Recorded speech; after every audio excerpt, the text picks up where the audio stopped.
भारत हर दिन करीब 50 लाख बैरल से ज्यादा क्रूड ऑयल इस्तेमाल करता है। यही तेल ट्रक्स को चलाता है, एयरप्लेन्स को उड़ाता है, फैक्ट्रीज को पावर देता है, फर्टिलाइजर्स बनाता है और करोड़ों लोगों की डेली लाइफ को लगातार आगे बढ़ाता है। लेकिन हैरानी की बात यह है कि इस जरूरत का ज्यादातर हिस्सा भारत अपनी जमीन से नहीं निकालता। इसके लिए उसे हजारों किलोमीटर दूर दूसरे देशों पर डिपेंड रहना पड़ता है। और यहीं सबसे बड़ा सवाल शुरू होता है। जब भारत के पास इतना बड़ा समुद्री इलाका है, राजस्थान जैसे विशाल सेडिमेंट्री बेसिन है, ऑफशोर एक्सप्लोरेशन टेक्नोलॉजी है और दशकों से ड्रिलिंग हो रही है, तो फिर देश आज भी इतना कम ऑयल क्यों निकाल पाता है? आखिर ऐसी कौन सी हिडन रियलिटी है जिसने दुनिया की सबसे तेजी से बढ़ती इकोनॉमीज में से एक को फॉरेन ऑयल पर इतना डिपेंडेंट बना दिया? इसका जवाब सिर्फ इस बात में नहीं छिपा कि जमीन के नीचे ऑयल है या नहीं। असली कहानी उस जियोलॉजी से शुरू होती है जो लाखों साल पहले बनी थी। क्योंकि ऑयल सिर्फ जमीन खोद देने से नहीं निकलता, उसके लिए specific temperature, pressure, organic matter और रॉक फॉर्मेशंस का एक बेहद रेयर कॉम्बिनेशन चाहिए होता है। दुनिया के कुछ हिस्सों में ये कंडीशंस इतनी परफेक्ट थीं कि वहां जमीन के नीचे बहुत बड़े ऑयल भंडार बन गए। मिडिल ईस्ट इसका सबसे बड़ा उदाहरण है, जहां सऊदी अरब, इराक और यूएई जैसे देशों के नीचे विशाल ऑयल भंडार मौजूद है और एक्सट्रैक्शन कंपैरेटिवली आसान और सस्ता पड़ता है। लेकिन भारत की जियोलॉजिकल रियलिटी बिल्कुल अलग है। भारत दुनिया का तीसरा सबसे बड़ा ऑयल कंज्यूमर है, लेकिन डोमेस्टिक प्रोडक्शन उसकी जरूरतों का छोटा हिस्सा ही पूरा कर पाता है। देश अपनी जरूरत का लगभग 85% क्रूड ऑयल इंपोर्ट करता है। इसका मतलब है कि भारत की इकोनॉमी काफी हद तक इंटरनेशनल ऑयल मार्केट पर डिपेंड करती है। अगर कहीं युद्ध हो, शिपिंग रूट्स बंद हो, सैंक्शन लगे हों या ओपेक प्रोडक्शन कम करे, तो उसका असर सीधे भारत पर पड़ता है। यही वजह है कि एनर्जी सिक्योरिटी भारत के लिए सिर्फ इकोनॉमिक इशू नहीं बल्कि स्ट्रेटेजिक इशू भी है। लेकिन जब एक्सपर्ट्स भारतीय जमीन की बात करते हैं तो सबसे पहले जियोलॉजी सामने आती है। भारत में ऑयल बेयरिंग सेडिमेंट्री बेसिन्स मौजूद हैं, लेकिन उनकी स्ट्रक्चर और क्वालिटी मिडिल ईस्ट जैसी नहीं है। कई बेसिन अलग अलग हिस्सों में बटे हुए हैं, कई बहुत गहरे हैं और कई जगह रिजर्व्स इतने छोटे हैं कि कमर्शियल प्रोडक्शन मुश्किल हो जाता है। भारत में असम, गुजरात, राजस्थान, मुंबई ऑफशोर और कृष्णा गोदावरी बेसिन जैसे क्षेत्रों में ऑयल और गैस प्रोडक्शन होता है, लेकिन उनकी प्रोडक्शन कैपेसिटी देश की मैसिव डिमांड के मुकाबले बहुत कम है। भारत की ऑयल स्टोरी में सबसे बड़ा टर्निंग पॉइंट 1974 में आया था, जब अरेबियन सी में मुंबई हाई फील्ड डिस्कवर हुआ। यह डिस्कवरी इतनी महत्वपूर्ण थी कि इससे पहले और बाद की इंडियन ऑयल हिस्ट्री अलग अलग मानी जाती है। अचानक डोमेस्टिक प्रोडक्शन बढ़ा और भारत को लगा कि शायद फ्यूचर में इंपोर्ट डिपेंडेंस कम हो सकती है। लेकिन ऑयल फील्ड्स हमेशा अनलिमिटेड प्रोडक्शन नहीं देते। शुरुआती वर्षों में जमीन के नीचे तेल का दबाव ज्यादा होता है, प्रोडक्शन तेजी से निकलता है, लेकिन धीरे धीरे फील्ड मैच्योर होने लगता है। मुंबई हाई के साथ भी यही हुआ। दशकों तक हैवी प्रोडक्शन के बाद उसका आउटपुट डिक्लाइन होने लगा। यही एक बड़ी रियलिटी सामने आती है जिसे आम लोग अक्सर नहीं देखते। ऑयल निकालना सिर्फ रिजर्व मिलने तक सीमित नहीं होता। असली चैलेंज होता है इकोनॉमिकली प्रॉफिटेबल तरीके से एक्सट्रैक्शन करना। अगर किसी क्षेत्र में ऑयल मौजूद भी है लेकिन उसे निकालने की लागत बहुत ज्यादा है, तो कंपनीज वहां प्रोडक्शन शुरू नहीं करती। डीप वाटर ड्रिलिंग इसका सबसे बड़ा उदाहरण है। भारत के आसपास अरेबियन सी और बे ऑफ बंगाल में डीप वाटर रिजर्व्स की संभावना लंबे समय से मानी जाती रही है। लेकिन डीप वाटर एक्सप्लोरेशन दुनिया के सबसे एक्सपेंसिव इंडस्ट्रियल ऑपरेशंस में गिना जाता है। समुद्र की सतह से हजारों मीटर नीचे ड्रिलिंग करना इंजीनियरिंग का बेहद कॉम्प्लेक्स काम है। वहां प्रेशर इतना ज्यादा होता है कि नॉर्मल इक्विपमेंट काम नहीं कर सकता। स्पेशल ड्रिलिंग शिप्स, सबसी रोबोट्स, ब्लो आउट प्रिवेंटर्स और फ्लोटिंग प्रोडक्शन सिस्टम्स की जरूरत पड़ती है। एक सिंगल ऑफशोर प्रोजेक्ट में अरबों डॉलर खर्च हो सकते हैं और फिर भी यह गारंटी नहीं होती कि कमर्शियली यूजफुल ऑयल मिलेगा ही। इसी खतरे और अनिश्चितता की वजह से कई विदेशी कंपनियां सावधानी से कदम उठाती हैं। भारत ने फॉरेन इन्वेस्टमेंट अट्रैक्ट करने के लिए एक्सप्लोरेशन पॉलिसीज बदली, लाइसेंसिंग सिस्टम्स सिंप्लीफाई किए और प्राइवेट पार्टिसिपेशन बढ़ाने की कोशिश की। लेकिन oil industry short term business नहीं है। यहाँ कंपनीज 10-20 साल आगे की प्लानिंग के हिसाब से इन्वेस्टमेंट करती हैं। अगर पॉलिसी इनस्टेबिलिटी, लीगल डिस्प्यूट्स या प्राइसिंग अनसर्टेनिटी दिखती है तो इन्वेस्टर्स पीछे हट जाते हैं। कृष्णा गोदावरी बेसिन इसका महत्वपूर्ण उदाहरण है। यहाँ गैस डिस्कवरीज ने शुरुआत में काफी एक्साइटमेंट पैदा की थी। उम्मीद थी कि भारत एनर्जी इंपोर्ट्स कम कर पाएगा, लेकिन डीप वाटर प्रोडक्शन कई तकनीकी समस्याओं, घटते उत्पादन और कीमतों से जुड़े विवादों में फंस गया।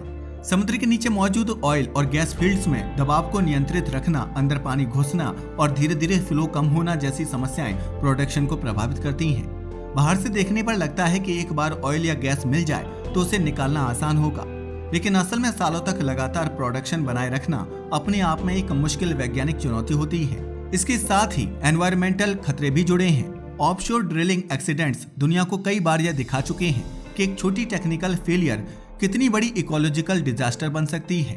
2010 का डीप वाटर होराइजन डिजास्टर इसका सबसे बड़ा उदाहरण था, जहां गल्फ ऑफ मैक्सिको में मैसिव ऑयल स्पिल हुआ और समुद्री इकोसिस्टम को भारी नुकसान पहुंचा। भारत के कोस्टल रीजन्स डेंसली पॉपुलेटेड है और वहां फिशिंग इंडस्ट्री पर करोड़ों लोगों की लाइवलीहुड डिपेंड करती है। अगर बड़ा स्पिल होता है तो उसका असर सिर्फ एनवायरनमेंट पर नहीं बल्कि इकोनॉमी और फूड सप्लाई तक पहुंच सकता है। यही कारण है कि मॉडर्न ऑयल ड्रिलिंग सिर्फ इंजीनियरिंग डिसीजन नहीं रह गया। नए प्रोजेक्ट के साथ environmental clearances, coastal impact studies और पब्लिक अपोजिशन भी जुड़ती है। कई क्षेत्रों में लोकल कम्युनिटीज ड्रिलिंग प्रोजेक्ट्स का विरोध करती हैं क्योंकि उन्हें प्रदूषण, भूजल खराब होने और जमीन छीनने का डर होता है। असम में कई दशकों से ऑयल प्रोडक्शन हो रहा है, लेकिन वहां कई बार लीक्स, फायर्स और गैस ब्लोआउट्स की घटनाएं भी सामने आई हैं। 2020 में असम के बागजान गैस कुएं में हुए ब्लोआउट ने दिखाया कि एक बेकाबू गैस रिसाव किस तरह पर्यावरण और इंसान दोनों के लिए बड़ी आपदा बन सकता है। कई महीनों तक गैस और आग को काबू करने की कोशिश चलती रही, जबकि आसपास के वेटलैंड्स और वाइल्ड लाइफ को भारी नुकसान हुआ। लेकिन इसके बावजूद भारत ड्रिलिंग पूरी तरह रोक नहीं सकता क्योंकि उसकी एनर्जी डिमांड लगातार बढ़ रही है। भारत की पॉपुलेशन, अर्बनाइजेशन और इंडस्ट्रियल ग्रोथ इतनी तेजी से बढ़ रही है कि एनर्जी कंजम्पशन हर साल ऊपर जा रहा है।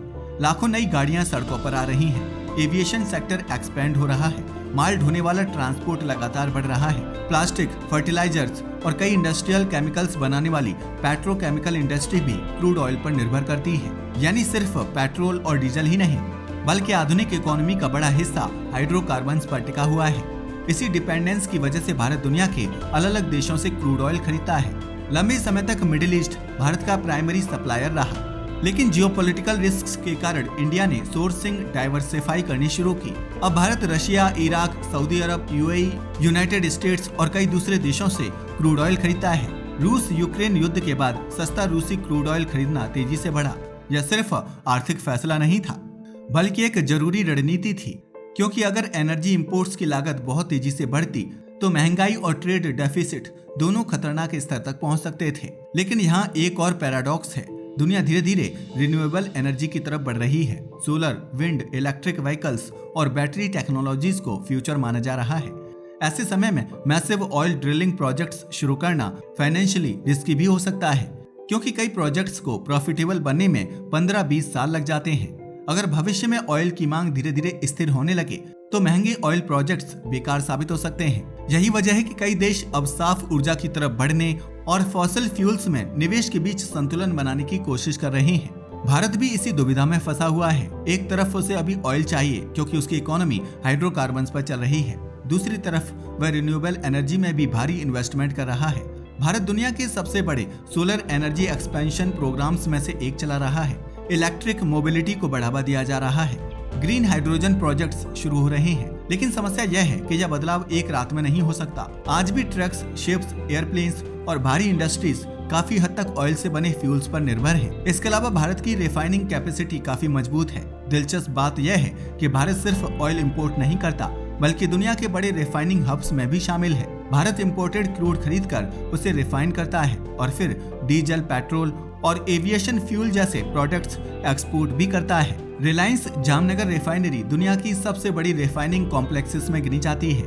यानी इंडिया एनर्जी सिस्टम में सिर्फ कंज्यूमर नहीं बल्कि प्रोसेसर और एक्सपोर्टर की भूमिका भी निभाता है। फिर भी आम आदमी के लिए सवाल वही रहता है, अगर डिमांड इतनी ज्यादा है तो प्रोडक्शन तेजी से क्यों नहीं बढ़ता? इसका जवाब यह है कि ऑयल इंडस्ट्री में सिर्फ इच्छा से प्रोडक्शन नहीं बढ़ता। सबसे पहले जमीन की जियोलॉजिकल सर्वेस की जाती हैं, फिर साइज्मिक इमेजिंग तकनीकी से जमीन के नीचे की परतों का डेटा इकट्ठा किया जाता है। उसके बाद खोज के लिए कुएं खोदे जाते हैं।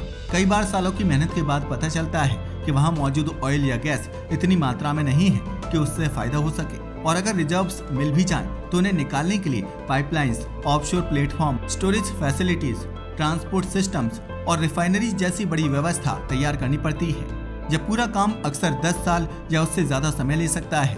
भारत में कई सेडिमेंट्री बेसिन्स आज भी पूरी तरह खोजे नहीं गए हैं, खासकर समुद्र के गहरे इलाकों वाले क्षेत्र। सरकार लगातार नए खोज क्षेत्रों की नीलामी कर रही है। जमीन के नीचे की परतों को समझने के लिए आधुनिक साइज्मिक तकनीक, एआई की मदद से एनालिसिस और पुराने ऑयल फील्ड से ज्यादा तेल निकालने वाली नई तकनीकों का इस्तेमाल बढ़ रहा है।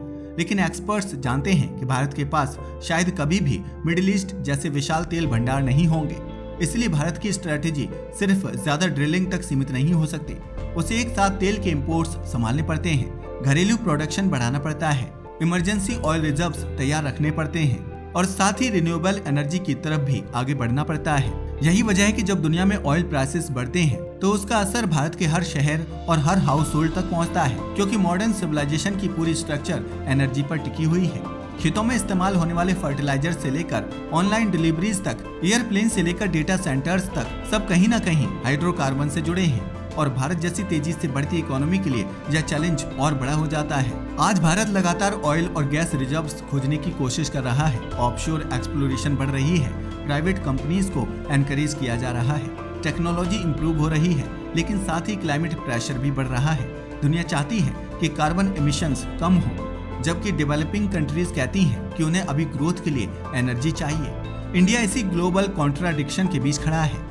इसलिए भारत ज्यादा ऑयल क्यों नहीं ड्रिल करता का असली जवाब सिर्फ इतना नहीं है कि ऑयल नहीं है।